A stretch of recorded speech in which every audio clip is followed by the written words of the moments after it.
for the nation. Samantala, sa kabila ho naman ng kamay na baka laban sa kriminalidad, meron pa rin naman daw malambot na puso si Presidente Rodrigo Duterte. Balikan ang ilan sa mga pinakatumatak na sandali ng bagong Pangulo sa sambayan ng Pilipino sa balitang hatid ni Lay Alves.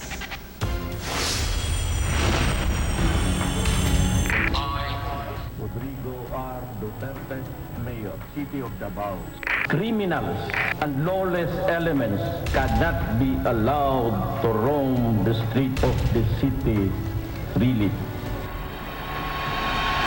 Si Duterte, hindi lang daw puro salita, may maasahan ding gawa at minsan higit pa. I'm also entertaining the idea of organizing a purely civilian CBO to patrol the city. I will arm them. Sa kanyang pakikipaglaban sa krimen sa syudad na hinawakan niya ng 3 dekada, madalas ang mga kontrobersyal na eksenang ganito. Ang lalaki ito, nahuling naniningil ng upa sa lupang hindi naman kanya. Rumuronda sa gabi para manghuli ng mga kawatan. We will not just stand and watch illegal drugs destroy our youth. Pinagbabantaan ang mga nahuhulihan ng droga. I should say that this guy is lucky. Why?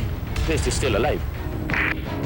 Dahil sa kanyang mga salita at gawa, naididikit tuloy sa kanya ang Davao Death Squad. Ang tinuturong grupo sa likod ng mga extrajudicial killings sa Davao.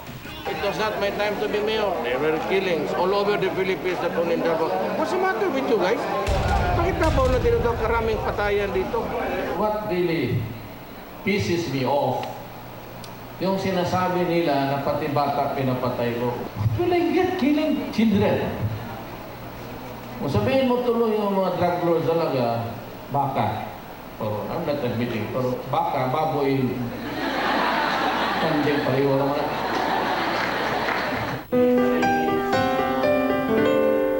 Merry Christmas to you. Sa kabila ng kamay na bakal sa mga kriminal, may malambot daw siyang puso. Ang kanyang tanggapan, laging bukas para sa mga nangangailangan ng tulong. I have seen misery and agony enough to last me a lifetime, especially sa public service.